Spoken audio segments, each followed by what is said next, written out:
Et si tout ce qu'on t'a dit sur Franco et le football espagnol était faux? 1939. La guerre civile espagnole vient de s'achever dans le sang. Le général Francisco Franco prend le pouvoir total. Il contrôle l'armée, la presse, la langue, les régions.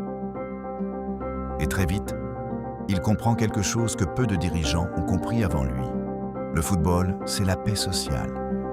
Il dira en privé: tant que les gens sont au stade à crier, ils ne pensent pas à comploter contre le gouvernement. Le premier club que Franco soutient, ce n'est pas le Real Madrid. C'est l'Atlético de Madrid. En 1939, l'Athletic Club de Madrid est en faillite. L'armée de l'air de Franco cherche un club dans l'élite pour représenter ses valeurs. Les deux fusionnent. Le club s'appelle désormais Atlético Aviación, dirigé par des généraux franquistes, financé par l'armée. Et évidemment, il gagne la Liga en 1940, puis en 1941. Mais attention, ce n'est pas parce que Franco vibrait pour l'Atlético comme un supporter. C'était un soutien institutionnel, militaire. Le club représentait son armée triomphante.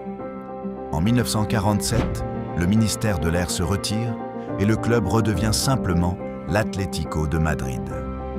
Alors pourquoi tout le monde dit que le Real Madrid est le club de Franco? Parce que dans les années 50, quelque chose se passe.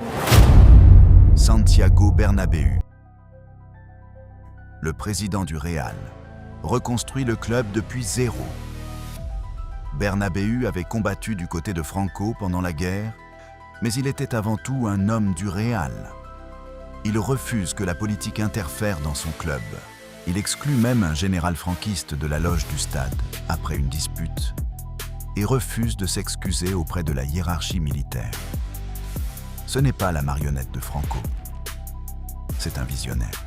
Et quand le Real gagne les 5 premières Coupes d'Europe de l'histoire, 1956, 57, 58, 59, 60, Franco comprend la valeur que ça représente. Son ministre des Affaires étrangères dira cette phrase célèbre: « Le Real Madrid est la meilleure ambassade que nous ayons jamais eue. » Franco n'aimait pas le Real Madrid, il s'en servait. De l'autre côté, le FC Barcelone. Pour Franco, le Barça représente la Catalogne, une région qui veut son identité, sa langue, sa culture. Tout ce que Franco combat. Il interdit le catalan au stade. Il renomme le club Club de Football Barcelona, effaçant le mot catalan, football. La presse d'État ignore les victoires du Barça.